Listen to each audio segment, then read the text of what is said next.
নমস্কার। পঞ্চায়েতের property tax অনলাইনের মাধ্যমেই পেমেন্ট করা যায় এবং কি করে পেমেন্ট করতে হয় এই নিয়ে কিন্তু আমার চ্যানেলে অলরেডি ভিডিও আছে।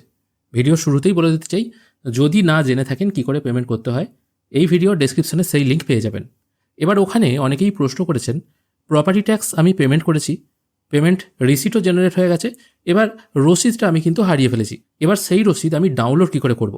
কারণ এরপর আমি যখন এখানে ডিস্ট্রিক্ট, তারপর ব্লক আর গ্রাম পঞ্চায়েতের নাম ধরে এখানে ওনার নেম ধরে সার্চ করছি, তখন এখানে পেমেন্ট কিন্তু 0 দেখাচ্ছে, কিন্তু পাশে রিসিট জেনারেটরের কোনো অপশন নেই।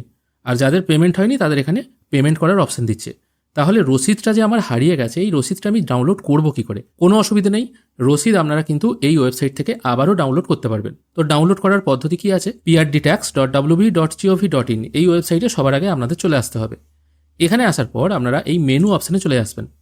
মেনু অপশানে আসার পর এখানে সাইন ইন অপশানে আপনাকে ক্লিক করতে হবে। সাইন ইন অপশানে ক্লিক করার পর যে ফোন নাম্বারটা পুট করে আপনি পঞ্চায়েত ট্যাক্স পেমেন্ট করেছেন, বা যখন পেমেন্ট করতে হয় ওখানে একটি ফোন নাম্বার পুট করতে হয় যেখানে ওটিপি আসে, সেই ফোন নাম্বারটি এখানে পুট করে লগ ইন নাও করবেন। এরপর আপনার ফোনে একটি ওটিপি চলে আসবে 6 সংখ্যার, সেটা এখানে পুট করে ভেরিফাই ওটিপি করবেন। আমার ফোনে ওটিপি এসে গেছে, আমি ওটিপি পুট করে ভেরিফাই ওটিপি করছি। ওটিপি ভেরিফাই করার সঙ্গে সঙ্গে এই টাইপের একটি ডিটেল চলে আসবে। একটু স্ক্রোল করে নিচের দিকে এলে এখানে আপনি যে পেমেন্ট করেছেন তার ডিটেলগুলো চলে আসবে। এখানে অনেকগুলো নাম দেখাচ্ছে, কারণ একই ফোন নাম্বার থেকে অনেকের পেমেন্ট হয়েছে, সেই জন্য এই নামগুলো দেখাচ্ছে। এখানে দেখুন অ্যাকশনের পাশে ভিউ অপশন আছে। যখনই এই অ্যাকশনের পাশে ভিউ অপশানে ক্লিক করবেন, আপনারা যে পেমেন্ট করেছিলেন সেই রিসিটটা কিন্তু আবারও জেনারেট হয়ে চলে আসবে।